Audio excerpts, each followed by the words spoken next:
Boa tarde, boa tarde. Vamos falar mais um pouquinho hoje da Palavra de Deus. Falar mais um pouquinho sobre a Semana Santa. Hoje é Sexta-feira Santa. Muitos estão aí na tradição, ainda nos costumes. Mas muitos às vezes estão nos costumes e na tradição e nem conhecem o significado. Mas na Sexta-feira Santa hoje, muito conhecido como a Hora da Agonia, eu quero falar um pouquinho sobre isso lá no livro de Lucas, né? Capítulo 22, a partir do versículo 39, quando a palavra de Deus vem falando sobre o Getsêmani, onde Jesus estava. E saindo foi, como de costume, para o Monte das Oliveiras, e os discípulos o acompanharam. Chegando ao monte, ao lugar escolhido, Jesus lhe disse: orai, para que não entrar em tentação. Eles, por sua vez, se afastou cerca de um tiro de pedra e de joelhos orava, dizendo-lhe: Pai, se queres, passa de mim este cálice. Contudo, se não faça a minha vontade, sim a tua. Então lhe apareceu um anjo do céu que o confortava. E, estando em agonia, orava mais intensamente. E aconteceu que o seu suor se tornou como gotas de sangue caindo sobre a terra. E levantando-se da oração, foi até com seus discípulos e achou dormindo de tristeza. E disse-lhe: por que estáis dormindo? Levantai-vos e orai-vos, para que não entreis em tentação. Amados, a gente também vai encontrar essa passagem lá no livro de Marcos, capítulo 14 também, porque ele é sinótipo e vários outros evangelistas também escreveram a respeito ao assunto. Mas hoje nós queremos falar um pouquinho sobre esse Getsêmani, né? Essa agonia, essa tristeza pela qual Jesus passou. É interessante a gente entender e ter o comprimento da palavra e a compreensão que este momento ele é crucial. É o momento que o Senhor é um momento de sacrifício, né? Ou seja, é o momento que ele irá se sacrificar. Ele irá sacrificar a sua vida para a remissão dos pecados lá na cruz por mim e por você. E a palavra vem dizendo, amado, que foi por mim, foi por você. E essa palavra faz a gente até ter um momento de reflexão, por que não de resignificado, né, para nossas vidas. Essa passagem, ela é tão agitada como a Semana de Deus, de Jesus da Semana Santa. Após o jantar, quando ele termina de cear com seus discípulos, após o jantar da Páscoa, a qual ele ceou, deu vinho, deu pão, a palavra vem dizer que Jesus agora, ele vai para o Monte das Oliveiras para orar, conhecido como Getsêmani. E a palavra vem dizer que Jesus ele vai com 11 dos seus discípulos, porque o Judas já havia se levantado, já havia ido atrás de Jesus. Nós falamos e relatamos sobre isso ontem. E aí Jesus ele vai para aquele lugar, ele deixa aquela sala onde eles celebraram a Páscoa.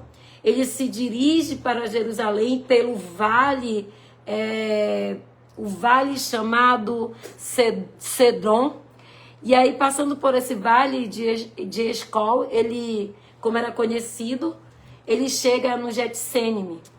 E durante a trajetória, Jesus, ele transmite, né, conhecimento aos seus discípulos.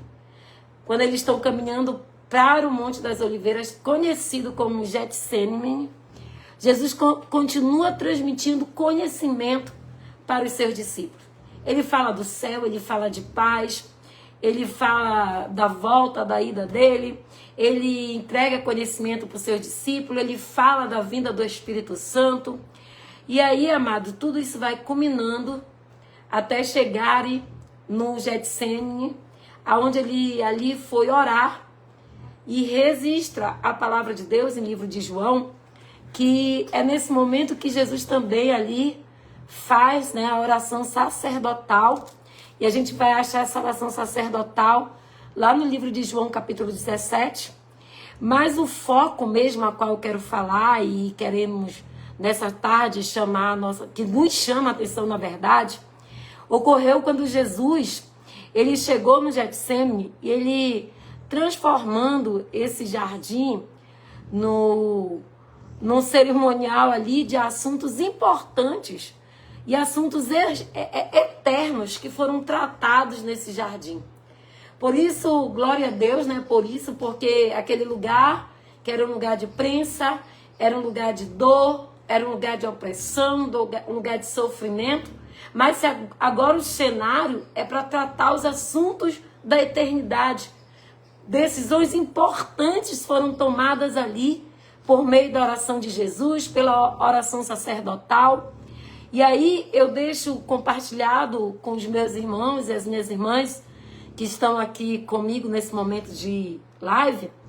O Getsêmani, amado, era um lugar de pressão. O Getsêmani era um lugar de oração.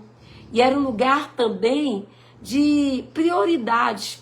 Por que prioridade? Porque foi o lugar que Jesus escolheu para orar. Foi o lugar que Jesus foi buscar refrigério. Foi o lugar que Jesus também foi oprimido, foi entristecido, e a pressão estava sobre ele, como diz Isaías 53, versículo 4 em diante, que ele foi moído, esmagado, e os nossos pecados, nossas iniquidades estavam sobre ele. Ali já era uma preparação para a cruz. A palavra vem dizer que o Senhor, ele passou ali pelo momento de muita pressão. E naquele momento ali, deixa eu compartilhar com vocês que o lugar onde Jesus estava, o Getsêmani, era lugar de opressão.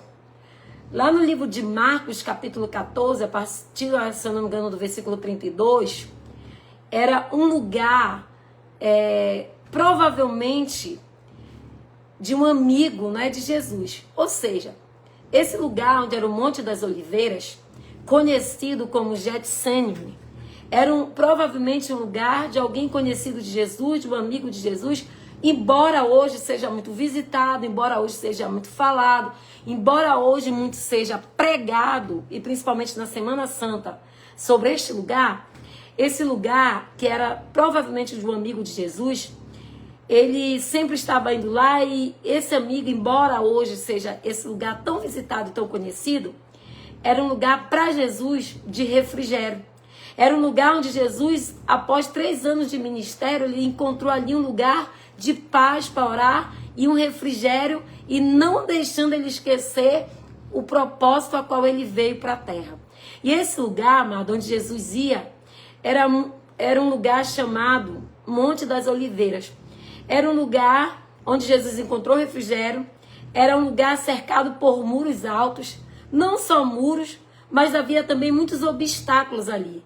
Mas para Jesus, especialmente, era um lugar que ele gostava de frequentar, de visitar, porque ali ele encontrava-se em oração e em comunhão com o Pai.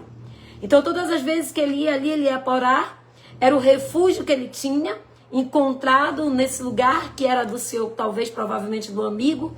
O Getsêmani, assim, amado, era um lugar para o Senhor. E quando a gente fala de Getsêmani, o significado dessa palavra no aramaico significa prensa e lugar de prensar azeite. Ou seja, uma alusão das oliveiras, não é isso? Uma alusão das oliveiras, e aonde eles processavam, imprensavam as azeitonas para extrair o melhor azeite daquela azeitona.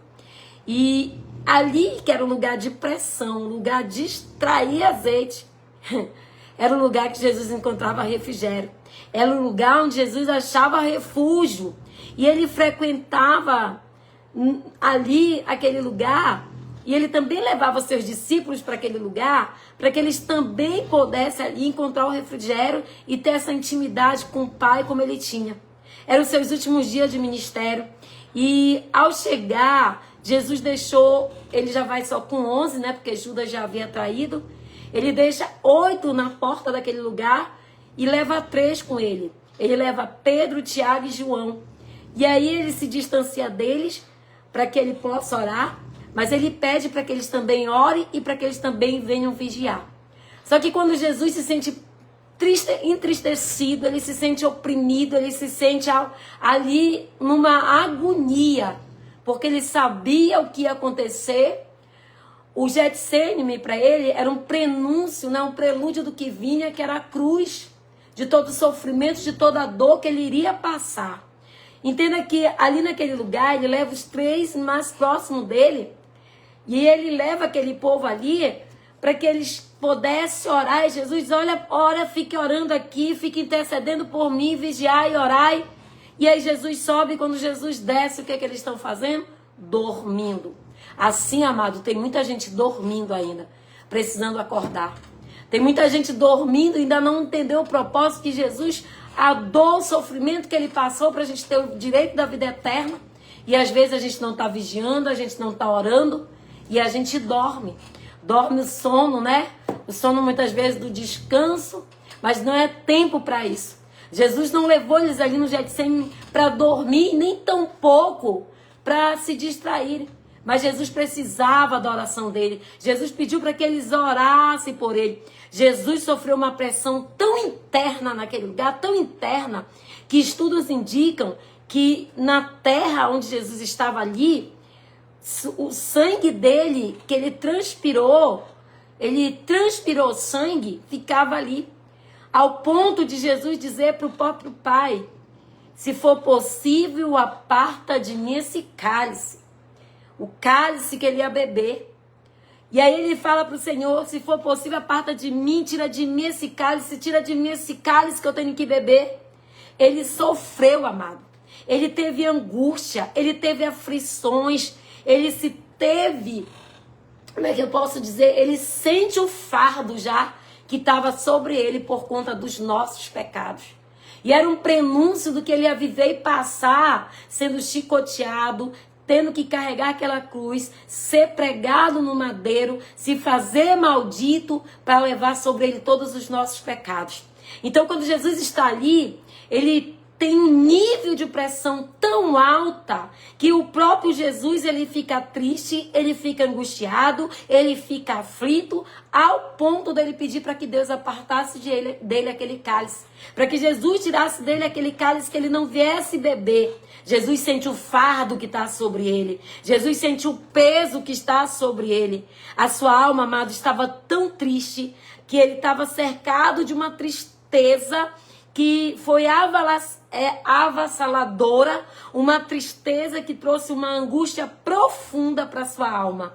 A angústia estava sobre ele e tão intensa era aquela angústia que poderia até levar ele à morte. E olha só, isso era uma pressão externa, uma pressão emocional, uma pressão espiritual que Jesus experimentou, né? Quando ele estava ali orando no Getsêmani, a palavra vem dizer que antevia o que iria acontecer de forma física, humana, espiritual, por conta do pecado da humanidade que estaria sobre ele e o pecado que ele levaria, o fardo e a morte de cruz. Isso faz com Jesus ter toda essa dor, essa angústia, essa tristeza. Ser julgado pelo Pai, não é? Aquilo que temporariamente ele vai diante do Pai e fala: o Pai, Abba Pai, se for possível, aparta de mim. Porque nós sabemos, amado, que o pecado nos afasta de Deus. Jesus, ele sofreu uma pressão externa muito forte.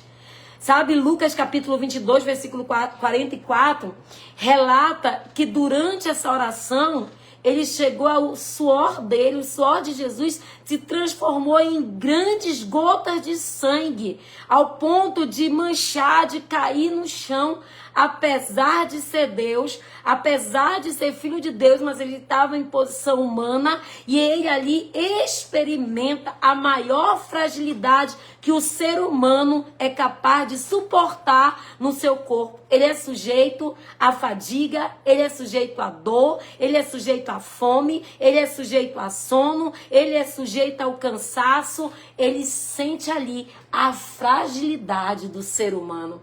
E é interessante que aqui, amados, existe um estudo científico que fala que quando uma pessoa está numa pressão muito grande, quando a pessoa está num nível de estresse muito grande, quando a pessoa está pressionada, como ele estava ali, por que ele estava no Getsêmani? Getsêmani no aramaico significa lugar de pressão, lugar de prensar azeitona, lugar de prensar para tirar o azeite. E a palavra vem dizer que era justamente como ele estava se sentindo, esmagado, moído pelas nossas transgressões e iniquidade, como é falado pelo profeta messiânico lá em Isaías 53. E existe um fenômeno dentro da ciência, um fenômeno científico, que provavelmente só um caso foi relatado após Jesus, que quando essa pessoa está no nível de estresse muito alto, que ela está sob pressão, que essa pessoa, o suor dela se transforma em sangue pelos seus poros, é chamado hematitrose, que é um fenômeno, uma doença constatada, mas poucos, a história da ciência, os estudos, melhor dizendo, relatam um único caso sobre isso. E entenda que as emoções, as pressões, né, favoravelmente aquilo que Jesus estava passando, aquilo que ele estava sentindo por ser humano, pelo seu corpo estar sentindo o peso, o fardo, o cargo, a carga que estava sobre ele. A palavra vem dizer que ele estava triste, que ele estava angustiado. Por isso nós conhecemos como as 3 horas da agonia. Porque ali naquele momento, quando Jesus subiu para orar, ele sim ficou triste, ele ficou agoniado, ele ficou ao ponto do seu suor ser de sangue. Porque grande era a pressão, grande era o fardo que estava sobre ele. E aí, amado, a palavra vem dizendo que essa pressão fez com que o Senhor sofresse no Getsêmani uma agonia tão grande, que ele pede até para que Deus aparte dele o cálice que ele havia de beber, abrindo mão ali do seu propósito que ele tinha que fazer na cruz. Jesus passou por uma pressão tão interna e externa ao mesmo tempo, que ele chegou a afirmar para Deus: se possível, passa de mim esse cálice, esse propósito ao qual eu vim. Amados, existem estudos que relatam que Jesus estava ali sendo pressionado por Satanás e seus demônios. Tanto é que existe, nós lembramos, que ele manda anjos para ajudar o Senhor. Jesus mandou anjos porque a pressão estava muito grande, ao ponto do Senhor não sofrer só fisicamente, externamente, mas internamente também. Ao ponto de Jesus se sentir angustiado, agoniado, aflito, como ovelha indo para o matadouro, como diz Isaías. Por isso, nós pregamos nos nossos templos e falamos das horas da agonia que ele passou no Getsêmani, onde ele sentiu o fardo da pressão, a opressão interna e externa, do peso do cálice que ele tinha que beber. Ao ponto dele dizer: Senhor, Pai, Oba Pai, Aba Pai, se for possível, parta de mim esse cálice, mas ainda assim faça segundo a tua vontade. Amados, o Getsêmani era um lugar também de oração. Porque a palavra vem dizer em Marcos capítulo 14, a partir do versículo 35, que Jesus foi naquele lugar chamado Getsêmani para orar. Era um lugar que ele tinha intimidade com Abba. Era um lugar onde ele ia para falar com o Pai. E todas as coisas são possíveis, né, para aquele que crê e afastar na oração. Por isso Jesus vai buscar essa oração, ele vai orar. Porque sobre ele estava o peso, sobre ele estava o fardo do nosso pecado, sobre ele estava o peso das nossas transgressões. Por isso Jesus sofre essa agonia interna e externa. Por isso Jesus ele sofre dessa aflição a qual ele se encontra ali no Getsemane. E a palavra vem dizer que não é só lugar de pressão, não era só lugar de dor, mas era um lugar que Jesus encontrava refrigério, era um lugar onde Jesus gostava de orar, ele ia ali para falar com o Pai, e todas as coisas, amados, possíveis, afasta de mim, olha ele falando para o Pai, se for possível, afasta de mim esse cálice, se for possível, afasta de mim para que eu não beba. Apesar da sua angústia, apesar da sua aflição, apesar da agonia que ele estava vivendo naquelas horas, ele ainda diz assim, mas ainda assim, Pai, faça segundo a tua vontade. João capítulo 6, versículo 38 fala que porque desistir do céu, não para fazer, que ele diz, João capítulo 6, versículo 38. Porque eu não desci do céu para fazer a minha vontade, mas para fazer a vontade daquele que me enviou. Deus fala comigo e contigo nessa tarde. Ainda que nós venhamos passar aflições, luta, ainda que muitas vezes nos sentimos angustiados, aflitos, mas o Senhor, Ele mandou o seu Filho para nos libertar de todo jugo, de toda condenação. Jesus estava aqui sentindo o peso do que era levar sobre ele o fardo das nossas transgressões. Ao ponto dele se sentir aflito, dele se sentir agoniado e triste. E pedir para que Deus apartasse dele aquele cálice. E aí ele diz, mas ainda assim faz a tua vontade. Ainda assim faça a sua vontade. Porque eu não vim do céu para fazer a minha vontade, mas sim para fazer a vontade daquele que me enviou. O Getsemane também era um lugar de disciplina. Era um lugar onde ele se disciplinava a orar. Enquanto Jesus orava e passava pela pior dor, pelo pior momento ali de aflição, de tristeza, de angústia, de dor diante do Pai, os discípulos estavam o quê? Dormindo. Acorda, tu que dorme. É vigiar e orar. Está chegando o dia, a hora. Jesus está voltando. E o que estamos fazendo? Será que também estamos no sono? Não é? O sono aí que nos impede de ver o que Deus tem para nós? Amados, ele é bem intenso com ele diz. Ele desce por 3 vezes. E as 3 vezes ele desce para pedir. Ei, orem por mim. Eles estavam o quê? Dormindo.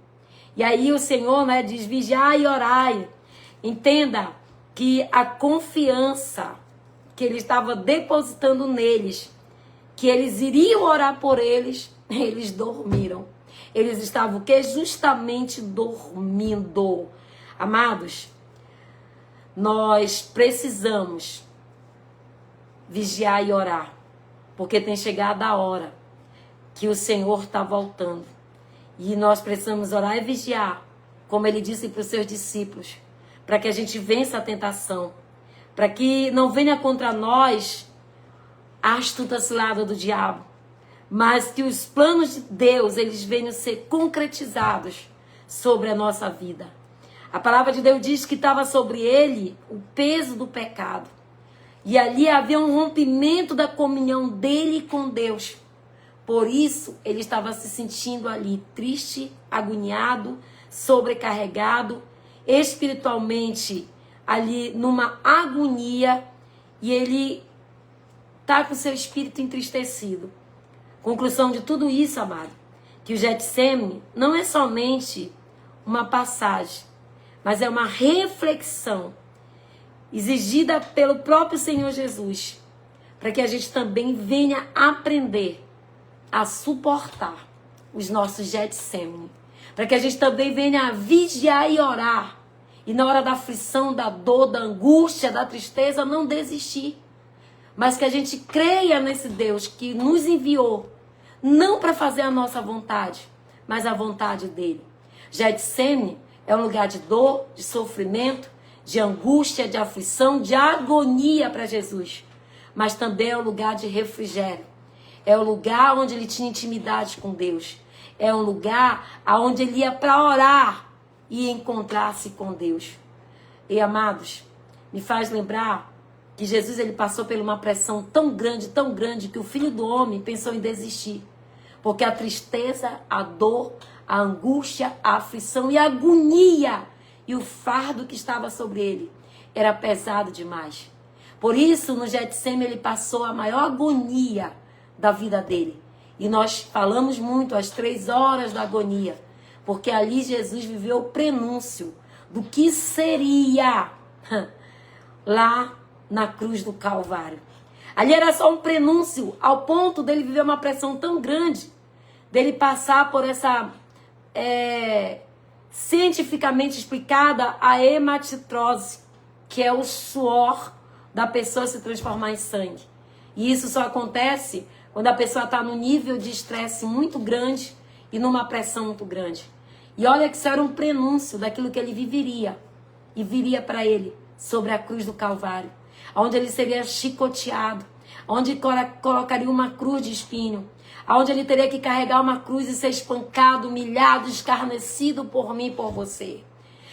Ele derramou seu sangue por mim e por você. Porque sem derramamento de sangue não há remissão dos pecados. Quando Adão e Eva pecaram lá no Jardim do Éden, teve que se matar um animal. Teve que ter um derramamento de sangue para cobrir o pecado de Adão e Eva. Sem derramamento de sangue não há remissão de pecados. E ele sofreu no Getsemane a maior agonia, aflição, a maior dor que o ser humano poderia suportar. Tanto interna como interna, espiritualmente e emocionalmente. Ao ponto da agonia e aflição dele ser tão grande, dele pedir pro Abba que passasse dele aquele cálice. Que passasse dele e que ele não bebesse daquele cálice. Mas aí o Senhor, ele suporta, ele vence, ele fica resiliente mesmo com a dor, com a aflição, mesmo tendo pedido para que o Senhor passasse dele. Ainda assim, ele termina finalizando aquele momento de agonia. Faça segundo a tua vontade. Porque eu não vim do céu para fazer a minha vontade, mas a vontade daquele que me enviou. Amados, Jesus volta do Getsemane. Judas chega com os sacerdotes e os soldados romanos. Aquilo que era para ser um gesto de carinho, aquilo que era para ser um gesto de amor, é um gesto de traição, de falsidade. Judas dá um beijo, e com um beijo ele entrega Jesus por 20 moedas de prata. Naquele mesmo dia, Jesus é levado ao Sinédrio, é entregue a Pôncio Pilatos. Pôncio Pilatos não vê no que julgar aquele homem. E ele diz que não seria sobre ele, que não seria a responsabilidade dele. Manda para quem? Para o rei, que era o Herodes. Herodes não entende nada, porque como é que um povo entra domingo aqui ovacionando, chamando Hosana, filho de Davi, o rei, e agora me mandam para que crucifique-o. Eu não tenho como resolver isso. Volta para Pôncio Pilatos. A palavra vem dizer que ele estava comemorando a festa do pão asno, que era a festa judaica daquele povo. A palavra vem me dizer que ele manda de volta para Pilatos. Pilatos não quis julgar e condenar Jesus. E aí ele entrega para o povo, porque sobre ele não seria cobrado o sangue daquele inocente. E aí ele entrega, porque era comum no período da Páscoa libertar. Era 30 moedas, mas não era 20 não? É 20. Ou é 30? Confirma aí. Amém. Se for 30, me confirma aí. Amém? E a palavra vem dizer, amados, que agora Jesus passa a noite ali, sendo condenado, julgado. E aí Pilatos lava as mãos, um ato covarde. Lava as mãos. E agora ele entrega para a multidão, que era manobrada já pelos sacerdotes, a qual nós falamos ontem. E aí o que eles falam? É 20, né? E aí o que eles falam? Crucifique-o, liberte Barrabás. Barrabás, que era de mau índole. E ali ele vai para o madeiro, porque ele se fez maldito, porque para levar as nossas maldições teria que ser pregado no madeiro. E ele vai parar naquele madeiro, no meio, entre dois humilhantes, Dimas e Barrabás. Barrabás não está ali para brincar. E também escarnece: Jesus, tu não é filho de Deus, tu não é rei. E o Dimas diz: rapaz, Estamos aqui porque somos condenados. Mas qual é a acusação e a condenação que tem neste homem? E aí Dimas olha para Jesus e diz, olha, ainda lembra de mim quando estiver no teu paraíso? E o Senhor diz para ele, ainda hoje estarás comigo. E aí o final dessa história, a gente conta sábado e domingo. Porque o Senhor vive e reina para sempre. Que Deus nos abençoe. E amanhã a gente vai ter mais um momento para que Deus nos abençoe. É verdade, está certo. Quem foi vendido por 20 moedas foi José pelos irmãos. Perdão, realmente ele foi por 30 moedas. Obrigada, por isso que é bom ter pastores aqui para nos auxiliar. Mas que Deus nos abençoe e que amanhã nós possamos continuar aprendendo mais um com os outros e que nós possamos aprender mais, estudar mais e ter mais compreensão daquilo que é a palavra de Deus. Fique na paz de Cristo. Ele vive, ele ressuscitou.